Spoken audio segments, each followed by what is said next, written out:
The tracking dog suddenly froze at the edge of the forest, his hackles raised and a low growl rumbling in his chest.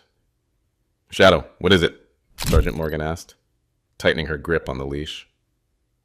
Moments later, they spotted the old house, hidden deep in the woods where no house should exist. But what they found inside made their blood run cold. So what exactly did they discover in that forgotten place? First, hit that subscribe button and drop a comment below telling us where in the world you're watching from. Now, without further ado, let's get into it. Kate Morgan loaded equipment into her department SUV as dawn approached, watching with concern as Shadow, her Belgian Malinois partner, paced anxiously beside the vehicle. Normally, the dog would sit patiently during preparations, but today his muscular body remained tense, alternating between soft whines and intense stares at the surrounding forest. At 34, Sergeant Morgan had established herself as Pinewood County's most effective search specialist. Shadow, with his advanced certification in tracking and cadaver detection, had made them the department's go-to team for missing persons cases. The call had come in after midnight. Jason Reeves, 27, hadn't returned from his day hike on Blackwater Ridge Trail. The initial response team had found nothing in the darkness. Sheriff Donovan arrived with the rest of the search team, his weathered face showing concern. "Morning, Kate. Weather report shows rain by afternoon. We've got maybe 6 hours before conditions deteriorate." Kate nodded, securing her final gear. "We'll find him." "What's got Shadow so worked up?" Donovan asked, noting the dog's unusual behavior. "Not sure. He's been like this since we arrived." She scratched behind Shadow's ears. "Focus up, partner." But as the team gathered for briefing, Kate couldn't shake the feeling that Shadow's agitation wasn't merely pre-search excitement. In their 3 years together, she'd learned to read his signals, and this behavior felt different, almost like a warning. Blackwater Ridge stretched across the northeastern corner of Pinewood County like a jagged spine. Dense forests climbing into mist-shrouded peaks. The search team assembled at the trailhead where Jason Reeves's blue Subaru remained parked. Kate quickly organized the team while unloading Shadow. "Deputy Torres and Chen take the South Fork. Harrison and Lopez check the ravine. The sheriff and I will follow Shadow on the main trail." Kate presented Shadow with Jason's navy fleece from a sealed bag. The Malinois took several deep inhalations, shifting to work mode, though Kate noted the lingering tension in his posture. "Find," she commanded, attaching his tracking lead. 20 minutes in, near a small footbridge, Shadow suddenly stopped, his body stiffening as his nose worked the air rather than the ground. "What's he got?" Donovan asked. Instead of crossing the bridge, Shadow veered sharply right, pulling Kate toward an embankment. 50 yards down lay a forest green backpack, quickly identified as Jason's with his wallet and phone still inside. "Trail continues that way."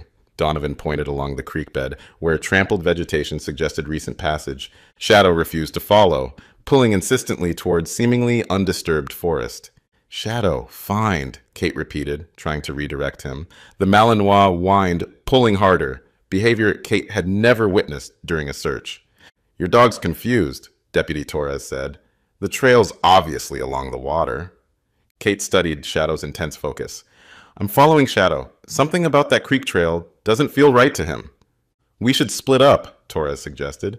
"No," Kate replied firmly. "If someone's deliberately misleading us, separating could be dangerous." She turned to Donovan.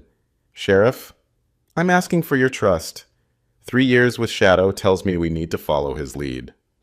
Donovan nodded.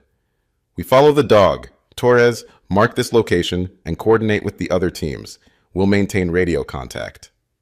With Shadow leading, Kate and Donovan pushed deeper into the forest, away from established trails and into wilderness rarely touched by casual hikers. The terrain grew increasingly difficult as they ventured further from established paths. Dense pine and ancient fir trees created a natural labyrinth, their massive trunks blocking sightlines beyond 20 yards in any direction. "We're heading northwest now," Donovan noted, checking his GPS. "No registered trails in this section. It's old-growth forest, never been logged." After 30 minutes of steady hiking, Shadow paused at the base of a steep ridge, his ears pricking forward as he scented the air. Without warning, he surged ahead with such force that Kate momentarily lost her footing. "Shadow, easy!" she commanded, regaining control of the lead. The dog had stopped at what appeared to be an overgrown path, cutting horizontally across the ridge face. "Service road," Donovan said, crouching to examine the compacted earth beneath the vegetation. "Old one, not on any of our current maps." As they continued along the overgrown service road, Kate felt a growing unease. The forest seemed to close in around them, the canopy thickening until only occasional shafts of sunlight penetrated to the forest floor. "This area was logged in the 1920s, Donovan explained, breaking the silence. "Old company records mention a small settlement for workers. Nothing permanent, just temporary structures that would have been abandoned when operations ceased." Shadow led them around a sharp bend in the old road and suddenly froze, his entire body rigid with attention. Kate followed his gaze and felt her breath catch. Nestled in a small clearing stood a two-story house, its weathered, clappered exterior stained dark with age and moisture. Unlike the dilapidated ruin one might expect after a century of abandonment, the structure appeared largely intact, sagging in places, windows blank and dark but fundamentally sound. "That's not a logging camp shack," Kate said quietly. "No," Donovan agreed, his hand instinctively moving to rest on his sidearm. "That's someone's homestead, and it shouldn't be here." The house loomed before them, its weathered exterior bearing the scars of countless seasons. Up close, Kate noticed details that had been obscured from a distance: elaborate Victorian-style trim around the eaves, though much of it had rotted away, and remnants of what must once have been an elegant wraparound porch now partially collapsed at one corner. "Sheriff's Department!" she called out. "We're conducting a search for a missing hiker. Anyone inside, please identify yourself." Only silence answered. Even the forest sounds seemed muted around the property, creating an unnatural stillness that raised the hair on Kate's arms. "I'm seeing recent footprints," Donovan noted, pointing to distinct impressions in the soft earth near the porch steps. Multiple sets, some coming, some going. Kate knelt to examine one clear print. "This matches the tread pattern from Jason's hiking boots based on the girlfriend's description. He was definitely here." Following protocol for approaching potentially occupied structures during search operations, Donovan drew his service weapon, keeping it pointed safely downward. "Sheriff's Department!" he called again. "We're coming in to search the premises." The front door creaked ominously as Donovan pushed it open. The interior was dim, what little daylight filtered through the cloudy, intact windows, revealing a foyer with peeling wallpaper and a dust-covered wooden floor. Surprisingly, the furniture remained. A tarnished mirror hung crookedly on one wall, and what had once been an elegant side table stood beneath it, its surface littered with debris. The air inside was cold and dank, carrying the musty scent of long abandonment mixed with something less identifiable, something sharper, more recent. Shadow moved cautiously into the foyer, his nose working constantly, head turning to process each room branching off the central space. Contrary to his usual search pattern, he seemed reluctant to range ahead, staying unusually close to Kate's side. "Living room clear," Donovan announced, checking the first doorway to their right. The adjoining dining room and kitchen similarly showed signs of abandonment, but nothing immediately concerning, just decades of dust, fallen plaster, and the small debris left by forest creatures seeking shelter. "Someone's been here," Kate observed, pointing to relatively clean areas on the kitchen table where dust had been recently disturbed, and an empty modern water bottle in one corner.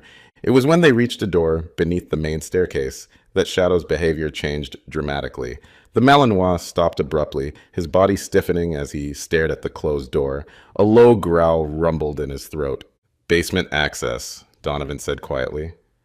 Kate noticed something she'd missed in their initial sweep. Small symbols had been carved into the door frame, abstract patterns that appeared deliberate rather than random vandalism. Similar markings adorned the floor at the threshold, faint lines scratched into the weathered wood. "These are recent," she said, crouching to examine them, "and they're all around the door, almost like Like a boundary, Donovan finished. Or a warning.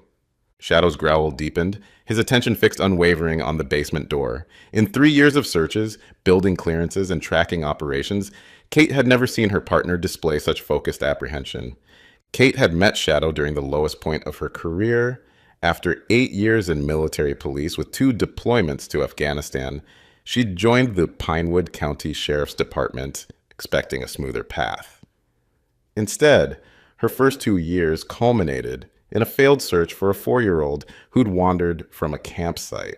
They found the child's body days later, just half a mile from where a searcher had cleared. The failure shattered her confidence. Sheriff Donovan challenged her to improve rather than retreat, presenting her with a K-9 unit application. At the training center, she met a lean Belgian Malinois whose evaluation read, highly intelligent but difficult to manage. Shows exceptional search aptitude but inconsistent response to commands. Shadow's too intense for most handlers, the trainer explained. Rescued from abuse at 10 months, previous owner used enhanced training methods, basically torture. Their partnership was initially rocky. The breakthrough came during a night exercise when Kate fell and hit her head. Rather than return to base as trained, Shadow stayed with her through the night, later guiding her along the easiest path back, adjusting for her unsteady gait. Now, staring at the basement door with its strange markings, Kate recalled Fletcher's words about trusting a dog's instincts even when they didn't understand them. Shadow wasn't just alerting. He was communicating something specific about whatever waited beyond that threshold. I'm going to trust my partner, she told Donovan, placing her hand reassuringly on Shadow's back. If he thinks there's something important down there, we need to find out what it is. The basement door resisted initially, then gave way with a groan of protesting hinges. Stale air rushed upward, carrying the distinct mineral scent of underground spaces mingled with something less identifiable, a sharp, almost metallic undertone that made Kate's nose wrinkle. Temperature drop, Donovan noted, as noticeably colder air enveloped them. Feels like 15 degrees cooler down there.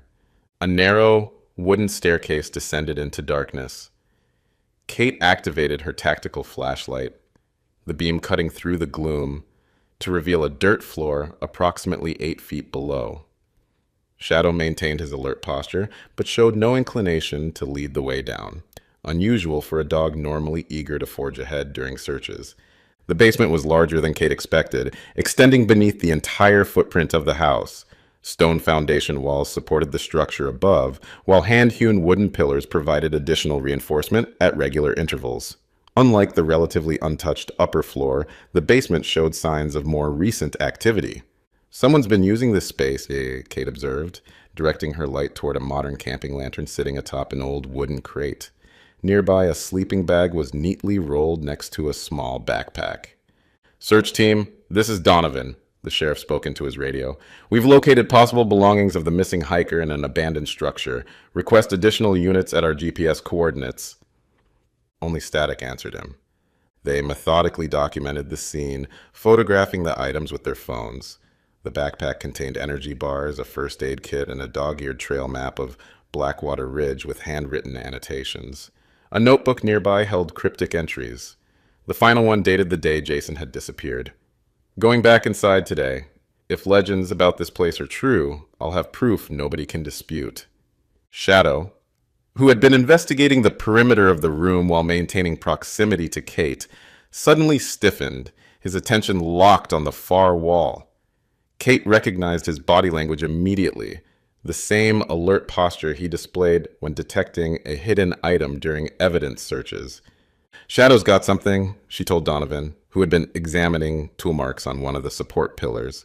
The wall that had captured Shadow's interest appeared ordinary at first glance, rough stone blocks forming the foundation.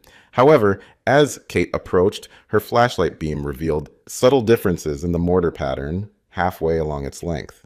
Together, they examined the wall section carefully, eventually discovering a cleverly disguised mechanism, a protruding stone that, when pressed inward, released a catch.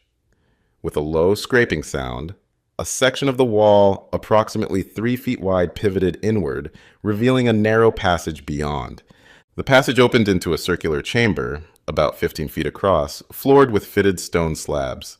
The walls bore faded markings, unfamiliar text, and intricate geometric patterns. In the center stood a stone table resembling an altar, its surface stained dark. Surrounding it, in a precise circle, were 7 candles, 3 recently lit with soft wax. Most disturbing were the items arranged on the altar. A driver's license, watch, and cell phone Kate recognized from the missing person report. Jason's belongings, she confirmed, photographing without disturbing anything. But where is he? Shadow's agitation grew as he circled the room. He would approach the altar, then back away, caught between his training to investigate and some powerful aversion. Kate's flashlight flickered, then dimmed significantly. Donovan's followed suit. A low humming emanated from the walls, building until Kate felt it vibrating in her chest. The temperature plummeted, their breath visible in crystalline clouds. Shadow's behavior shifted dramatically. He positioned himself against Kate's legs in a protective stance, attention fixed on an empty corner, hackles raised. Instead of his typical aggressive barking when confronting threats, he maintained vigilant silence. "We need to go," Kate said, trusting Shadow's assessment. "Now!" As they retreated, Kate's failing light illuminated one final detail. A fresh name carved into the altar's edge, below others worn faint with age. Jason Reeves. As they emerged from the hidden room, Donovan immediately tried his radio again, receiving nothing but the same unusual static. Kate checked her phone. No signal, and the battery had drained from 85% to 17% in the brief time they'd spent in the basement. At the base of the staircase, a soft thump from the floor above froze them in place. It was followed by the unmistakable sound of footsteps moving across creaking floorboards. "Someone's up there," Kate whispered, drawing her sidearm. "Could be our missing hiker." The main floor appeared empty as they emerged cautiously from the basement. Daylight had dimmed significantly. A glance at her watch confirmed they'd spent less than 40 minutes inside, yet the quality of light suggested late afternoon rather than midday. Shadow suddenly perked up, his attention drawn to a small secretary desk in the corner they hadn't examined closely before. The desk's roll top had been opened, revealing a stack of leather-bound journals nearly arranged inside. The top volume lay open, its pages covered in handwritten text that appeared remarkably fresh compared to the aged paper. Kate studied the open page, a chill running through her that had nothing to do with the basement's lingering cold. These are names and dates of people who've disappeared in these woods. The journal entries dated back to 1893, continuing with irregular frequency through the decades. Some names had been annotated with additional details: ages, occupations, circumstances of disappearance. Kate recognized several entries from unsolved missing persons cases she'd heard about since joining the department. Most disturbing was the final entry: Jason Reeves, with yesterday's date, followed by a precise time, 3:17 p.m. Shadow suddenly growled, spinning to face the doorway. Seconds later, a loud crash came from upstairs, the sound of furniture being overturned or thrown. "Sheriff's Department," Donovan called out, moving to the base of the main staircase. "Identify yourself immediately." Only a silence answered, followed by another crash, this one directly overhead. Plaster dust filtered down from the ceiling. The staircase protested under their weight as they ascended slowly, weapons ready. The upper hallway branched to 4 rooms, their doors in varying states of disrepair. Shadow led them to the nearest doorway, his caution evident in each deliberate step.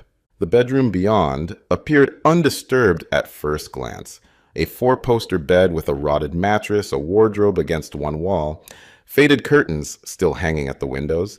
Then Kate noticed the wardrobe doors slowly swinging open, although no draft or disturbance could explain the movement. Deputy Chen's voice suddenly crackled through their radios, startling them both. "Sheriff, come in. We've been trying to reach you for over an hour." Donovan pressed his transmit button. "Chen, we're inside a structure approximately 2 miles northwest of the backpack location. Possible evidence of the missing hiker found." "Sir, we can barely read you. Signal's breaking up. Do you need assistance?" "Affirmative. Track our GPS coordinates. Approach with caution." Kate moved to the window, hoping to see the approaching search team in the distance. Instead, she froze at the view before her. The clearing surrounding the house had changed. The forest seemed closer, denser, the trees pressing inward as if the woods had somehow advanced while they were inside. A floorboard creaked behind them, though neither had moved. Shadow spun toward the sound, placing himself between Kate and the empty corner of the room. The temperature dropped precipitously, their breath clouding in the suddenly frigid air. As if confirming her words, a door slammed somewhere down the hallway, then another. The sound of footsteps, too many for a single person, echoed from multiple directions simultaneously. "We go back the way we came," Donovan decided, moving toward the bedroom door, only to find it closed, though neither of them had touched it. Kate tried the doorknob, finding it ice cold to the touch. It turned freely, but the door itself wouldn't budge, as if something massive pressed against it from the hallway side. "Window," Donovan suggested, already moving toward it. The aged frame resisted his initial attempt to raise the sash, then gave way with a shower of paint chips and debris. Cold rain immediately blew in, carrying the scent of wet earth and pine. Shadow's growl deepened, his focus still fixed on the seemingly empty corner of the room. Kate had learned to trust her partner's senses implicitly, particularly when they detected threats she couldn't perceive. Whatever occupied that corner registered as dangerous to the Malinois. Kate holstered her sidearm and moved to comply when a sudden violent impact shook the bedroom door. The aged wood cracked but held, a second impact splintering the frame along one edge. The drop to the ground outside was approximately 12 feet, manageable but not without risk. Kate lowered herself from the sill, hanging by her hands to reduce the distance before dropping to the muddy earth below. She landed awkwardly but without injury, immediately positioning herself to receive Shadow. Donovan lifted the Malinois, who seemed unusually cooperative with the handling, further evidence to Kate that the dog perceived serious danger inside. Shadow allowed himself to be passed through the window, his 65 pounds of muscle briefly suspended before Donovan released him to Kate below. Another crash came from inside the bedroom, followed by Donovan's startled shout. Kate looked up to see the sheriff wrestling with the window sash, which had inexplicably slammed down, nearly trapping his hands. "Something's got it," he called, straining against the seemingly immovable window. Shadow barked sharply. Not his alert for danger, but his specific call for Kate's attention. The Malinois was focused on a point at the corner of the house, where weathered clapboards met in a seam that appeared to be separating unnaturally, revealing darkness beyond. "Sheriff, another exit," Kate called up to Donovan. "Meet me at the front of the house." Kate drew her weapon again, using her flashlight to illuminate the darkened passage beyond the open doors. Crude stone steps led down into blackness, the air rising from below carrying the same metallic scent they'd encountered in the basement. Shadow clearly wanted her to descend, yet everything she'd experienced in the house warned against re-entering. The dog whined, pawing at the first step, his urgency palpable. "Kate!" Donovan's voice called from somewhere at the front of the house. "Where are you?" Before she could respond, a thunderous crash came from within the house, the distinctive sound of a structural collapse. Dust billowed from an upstairs window as part of the roof caved inward. Shadow's hackles raised, a low growl rumbling in his chest, directed not at the cellar entrance behind them, but toward the sound of Donovan's voice. A cold certainty settled in Kate's stomach. "That's not the sheriff," she whispered, trusting Shadow's assessment completely. The dog held position, blocking her from whoever, or whatever, approached from around the corner. Kate backed toward the cellar entrance, keeping her weapon trained on the edge of the building. Shadow retreated with her, maintaining his protective stance. The narrow tunnel extended approximately 20 feet, before opening into what appeared to be a mechanical room. Ancient, rusted equipment, suggesting a coal furnace system from the house's original construction. Unlike the basement they'd explored earlier, this space showed no signs of recent use. A door on the far wall, presumably connected to the main basement. Kate avoided it, instead following Shadow toward a partially collapsed section of foundation wall. The Malinois squeezed through the gap without hesitation, emerging outside into dense underbrush that had concealed this breach from exterior view. "Sheriff Donovan, come in," Kate attempted on her radio, receiving only static in response. She followed Shadow approximately 50 yards through dense vegetation before risking a glance back toward the house. Through gaps in the trees, she could see its silhouette, the partially collapsed roof now billowing smoke despite the pouring rain. More disturbing was the movement she detected at multiple windows, shadows passing back and forth, though they'd found no other people inside. "Kate!" The genuine voice of Sheriff Donovan broke through her fixation on the house. He emerged from the trees to her right, soaked and muddied, but apparently uninjured. "Thank God, I thought you were still inside." Shadow's reaction confirmed this was truly Donovan. The dog's body language relaxed, his tail offering a brief wag of recognition. "How did you get out?" Kate asked, noting a bleeding cut along the sheriff's hairline. "Back staircase collapsed while I was on it," he explained. "Ended up in some kind of root cellar. Found a storm door leading out. Something—" He hesitated, as if struggling to articulate his experience. "Something was in there with me, not a person. At least, not anymore." Shadow suddenly stiffened, his attention returning to the house in the distance.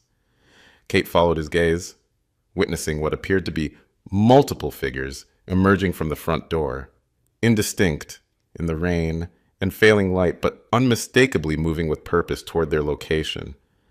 "We need to go," she said, her tactician's mind calculating their options. Primary objective is to extract safely and guide backup teams away from the structure. After 20 minutes of steady travel, they reached the ridgeline, overlooking the valley where the house stood. From this elevated position, they could see multiple flashlight beams in the distance, the approaching search teams following their last known coordinates. "We need to intercept them before they reach the house," Donovan said, trying his radio again. This time, Deputy Torres responded clearly. "Sheriff, we've been trying to reach you for hours." "Listen carefully," Donovan replied. "Do not approach the structure at these coordinates. I repeat, do not approach. We're moving to intercept your team from the ridgeline north of your position." Within an hour, they had successfully rendezvoused with the search teams and established a perimeter half a mile from the house. As darkness settled completely over the forest, the decision was made to suspend operations until morning. The missing hiker, Jason Reeves, remained unaccounted for. A distant light flickered through the trees, not the steady beam of a flashlight, but the organic movement of flames. The house, despite the pouring rain, was now fully engulfed in fire, the glow visible even from their position. 1 month later, Kate's office wall displayed a growing collection of photographs, maps, and notes connected by red string. Her unofficial investigation. Jason Reeves remained classified as missing, with no recent developments. The official search had continued for 2 weeks, with multiple agencies, cadaver dogs, and ground-penetrating radar covering 10 square miles. They found nothing, no body, no additional evidence beyond the strange house that had burned to its foundation before firefighters could reach it. Kate pinned a newspaper clipping from 1922 to her board, reporting the destruction of Old Blackwater House in a fire that killed 7 members of the Thorne family. The article noted local rumors that the property had been troubled by ill fortune since construction. Her phone rang. "Morgan, it's Torres. That research you requested found 16 documented disappearances within 5 miles of Blackwater Ridge, triple the rate for similar wilderness areas." "Any patterns?" Kate asked. "They cluster in groups of 3 or 4 within months, then nothing for years." "Were any ever found?" "Just one. A Forest Service worker in 1978 was found wandering Highway 16 3 months later. No memory of where he'd been, malnourished but otherwise uninjured." After hanging up, Kate added this information to her board as Shadow stood beside her, focused on the central photograph of the house foundation. "What did you sense there?" she asked quietly. Shadow suddenly growled, his attention fixed on the window where darkness had fallen. Kate glimpsed movement in the tree line, shadows shifting unnaturally. She quickly closed the blinds, noticing a manila envelope on the external windowsill, impossible to reach without a ladder from her second-floor office. Inside was a single photograph, Jason Reeves standing before the intact Blackwater house, expression blank, timestamped 3 days after their search. On the back, in flowing script, "The house always returns, so do we." Shadow pressed against her legs as chills ran down her spine. Outside, branches scratched against the building like seeking fingers. For the first time in her career, Kate hoped some mysteries would remain unsolved. Have you ever witnessed your pet reacting to something invisible that gave you chills? Animals possess senses far beyond human perception. They detect frequencies we can't hear, scent particles too faint for us to register, and perhaps energies science hasn't yet identified. What might your dog or cat be sensing when they suddenly freeze, staring intently at an empty corner of your home? Do you believe some places hold imprints of past events that certain sensitive animals can detect? Share your own experiences in the comments below. We'd love to hear your stories. If this mysterious cold case left you with goosebumps, make sure to hit that subscribe button and turn on notifications so you never miss our daily uploads of extraordinary canine stories. Like this video if you want more unexplained cases, and share it with anyone who appreciates the special abilities our four-legged companions possess. Check out our other unexplained canine encounters appearing on your screen right now. We'll see you tomorrow, same time, with another brand new video that explores the remarkable world of working dogs and the mysteries they help us uncover.